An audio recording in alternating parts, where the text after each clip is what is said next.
Hey guys, and welcome to episode 144 of the Stella Herself podcast. This is the first episode of 2023. How was y'all's New Year's? Let me know. Mine was very chill in the house with my family up until 10 p.m.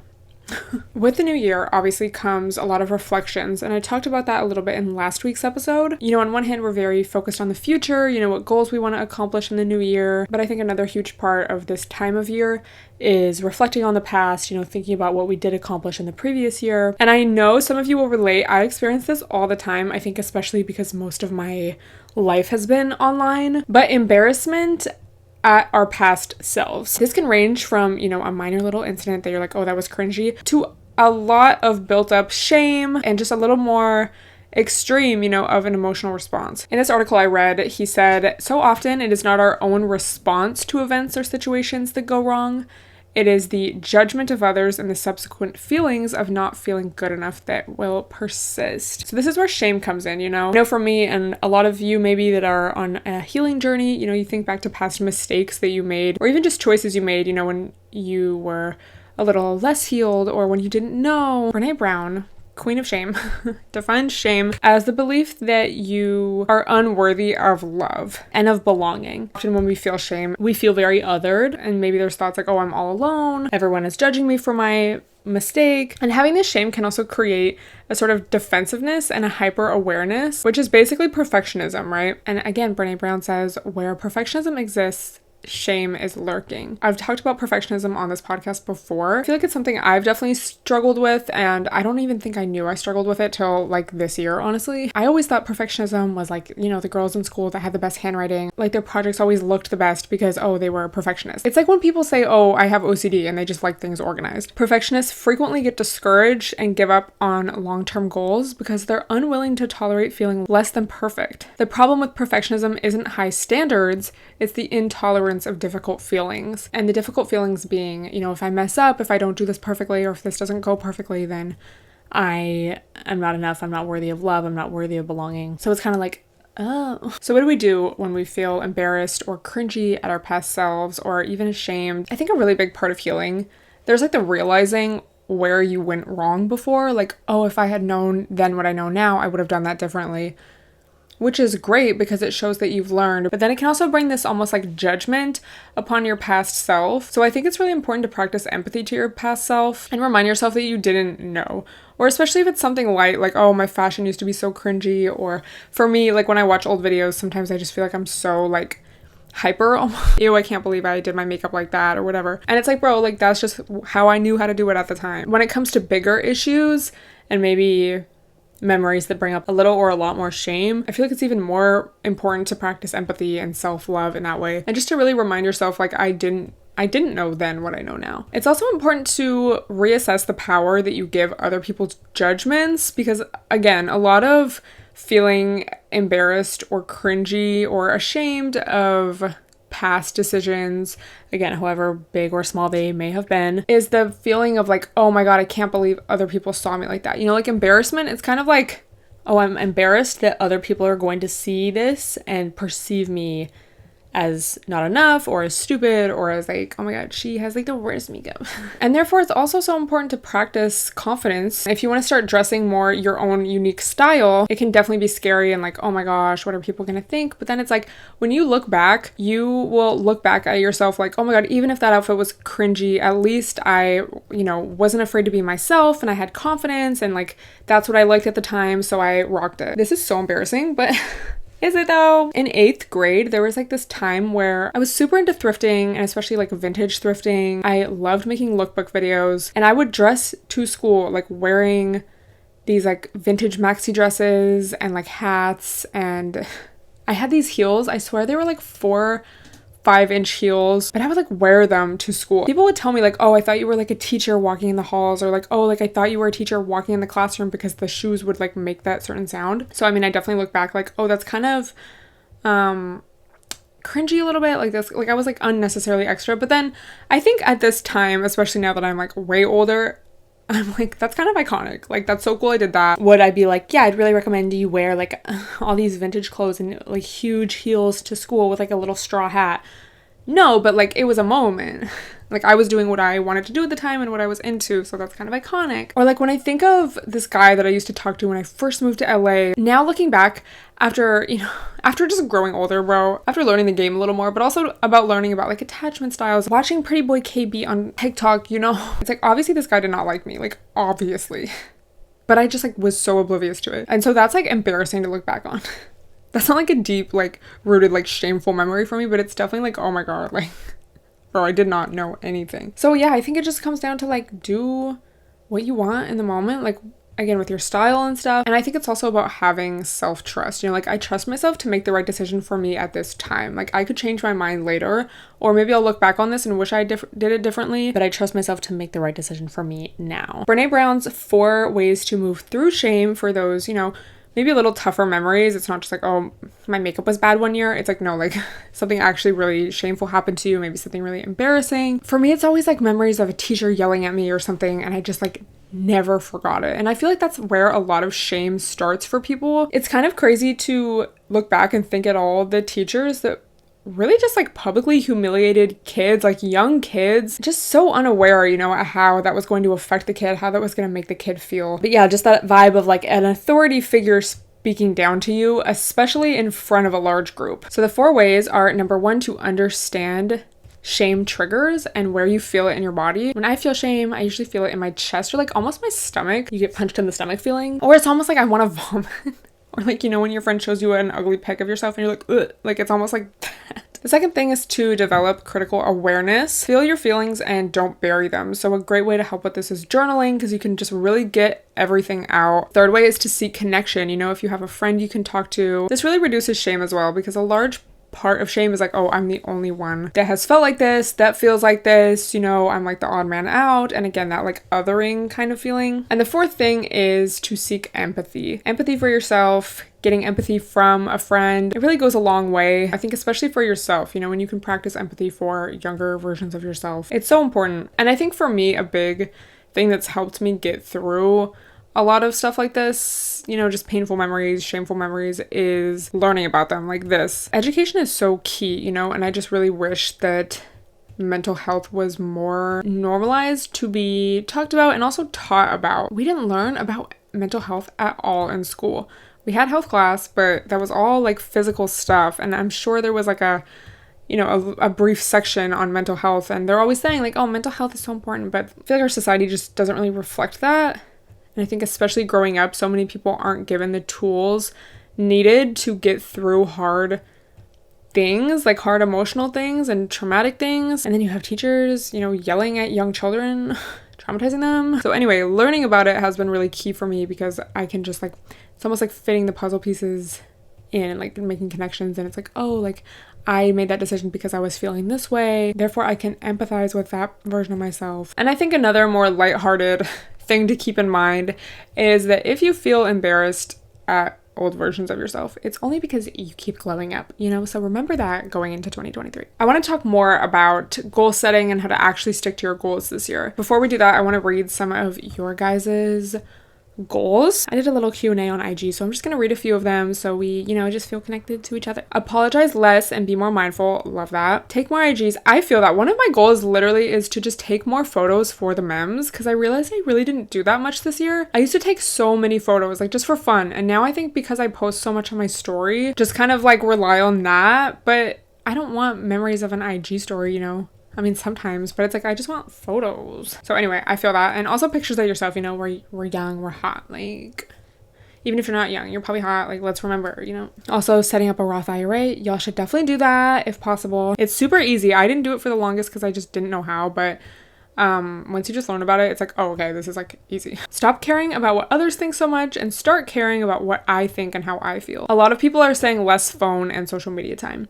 Set those app limits, y'all. And I think also identify when it is you scroll the most. You guys, since being back home, my screen time is down so much. And I mean, this could go either way. Like for me, it's because I'm just with my family more, interacting with people. Like there's less time for me to just be alone in my apartment, like on TikTok. But I could see like if you live with I don't know, annoying roommates, or maybe you don't really like your family, so you're like in your room a lot. I could see your screen time being more. But I think doing things like reading, you know, being outside more, it definitely helps. A lot of people, the first thing when they do, me sometimes, is like watch TikTok. So if you know like, oh, that's like an hour of screen time right there, it's like just get up right away. Don't even look at your phone. Force yourself method. Those are just a couple things that I do.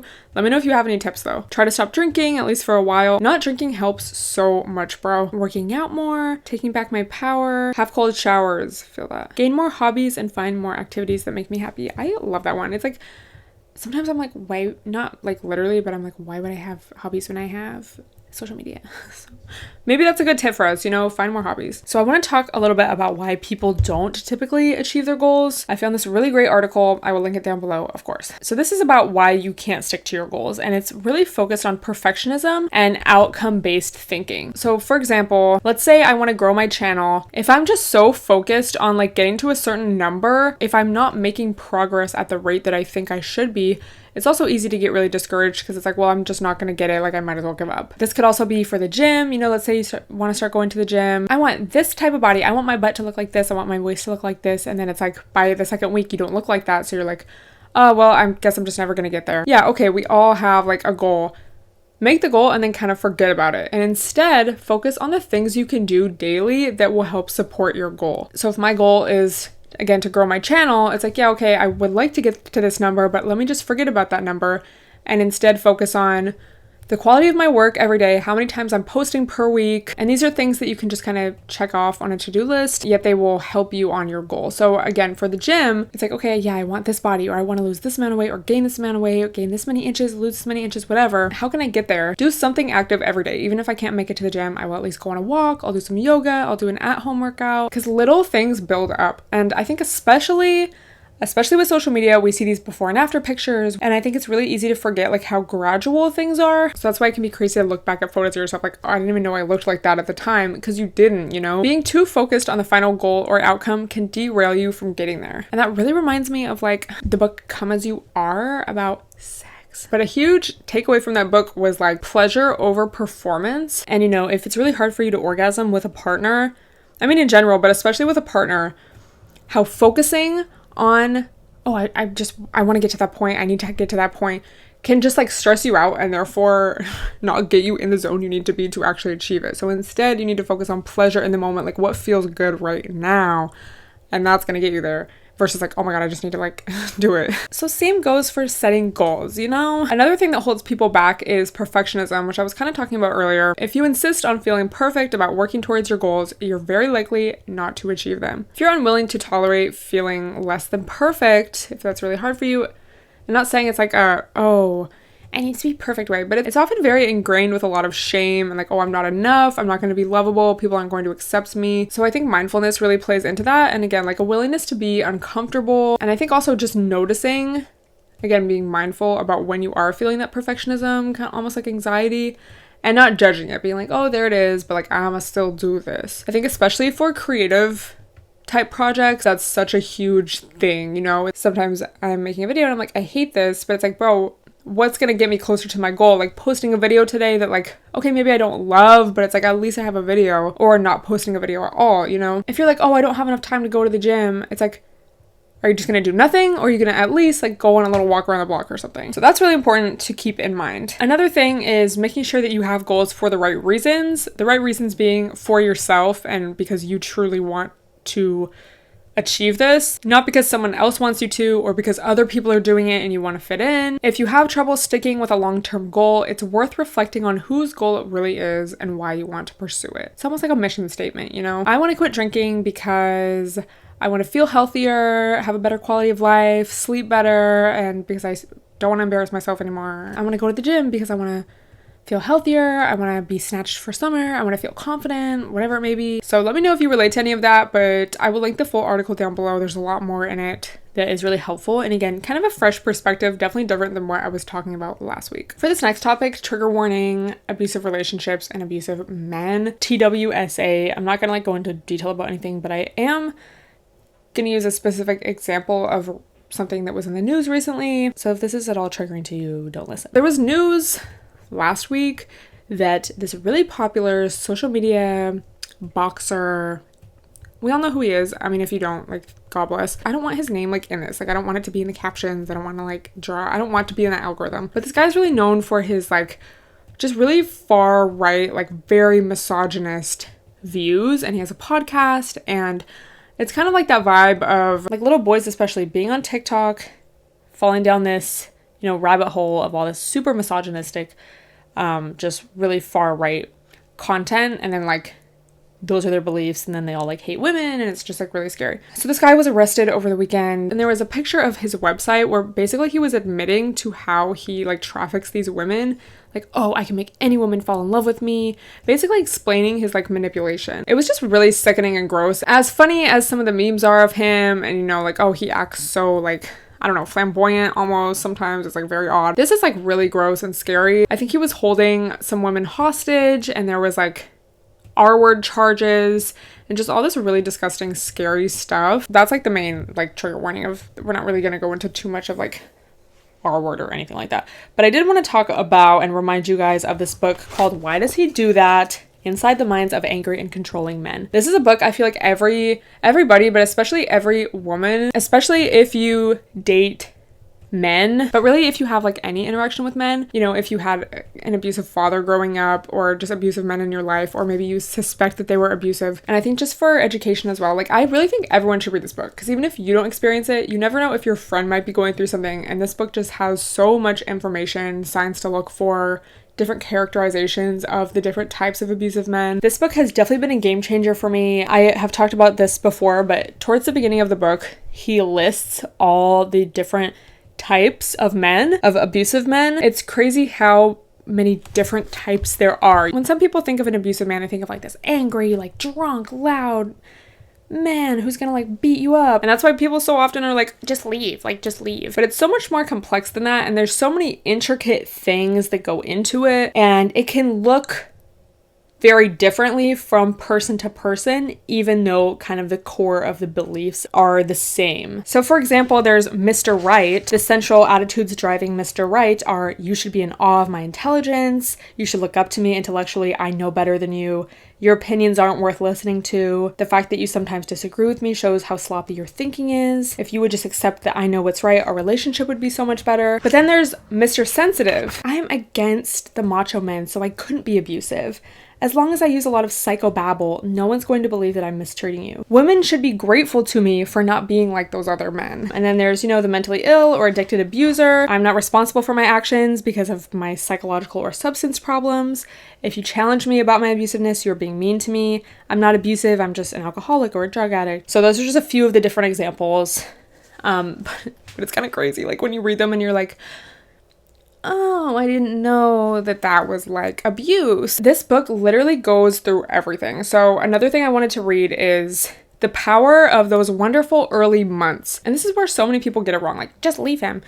You guys know the analogy of, like, the frog in the water. Like, obviously if you put a frog in boiling water, it would jump out, but if you put a frog in cold water and you just slowly turn it up, by the time it's boiling, it's too late. And this is literally exactly what this man's website was saying. Like, I can get any woman to fall in love with me. They'll do anything I say. Like, they'll be obsessed with me. Like any love-struck person, she runs around telling her friends and family what a terrific guy he is. After talking him up so much, she feels embarrassed to reveal his mistreatment, so she keeps it to herself for a long time. She assumes that his abusiveness comes from something that has gone wrong inside of him. What else is she to conclude given how wonderful he was at first? She has a hard time letting go of her own dream since she thought she'd found a wonderful man. She can't help wondering if she did something wrong or has some great personal deficit that knocked down their castle in the sky. So she tries to find the key to the problem inside of herself. So these are some red flags. He speaks disrespectfully about his former partners. He's disrespectful towards you. He does favors for you that you don't want or puts on a show of generosity that makes you uncomfortable. Love bombing. He is controlling. And this begins so subtly, you guys. Just saying little things like, oh, you shouldn't wear that. Shows a hint of impatience when you resist his recommendations. Is a little negative about your family or one of your good friends. Starts to pressure you to spend more time with him or to quit your job or to get a better job. And acts bothered if you don't share all of his opinions. You are not crazy. Trust your perceptions of how your abusive partner treats you and thinks about you.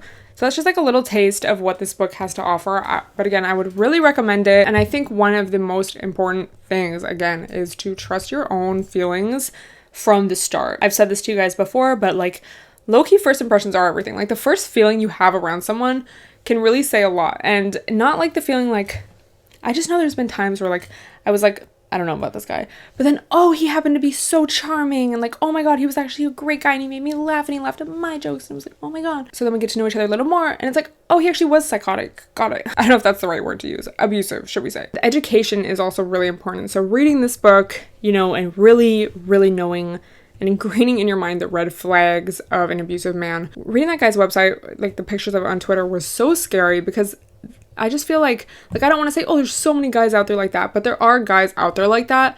And if you don't know what to look for, like, obviously, you know, you're going to be entrapped, because they're smart. They know how to present themselves as this perfect guy, and they use your own mind against you. You know, they're going to make you doubt your own intuition and feel crazy. The embarrassment and the shame that goes in that, like, it's so easy, of course, to be like, I would just leave. Oh, I would tell my friend. But you're not in it, you know, like, you haven't been mentally manipulated to that point where like you don't even trust yourself. Definitely read this book, y'all. It's so important. If you literally know any man, read this book. And at the end of the book also, it talks about how to get out of a relationship safely. So again, it's like really like the full package, you know, not spons, but I just like, I was so shook when I read this book, and I feel like it has helped me so much in dating. Great resource if you are single and dating, because just knowing those early red flags, the early warning signs, you know, if you're like going on a first date with someone, you know what to look for. Isn't it just exhausting to date sometimes when you're like dating men?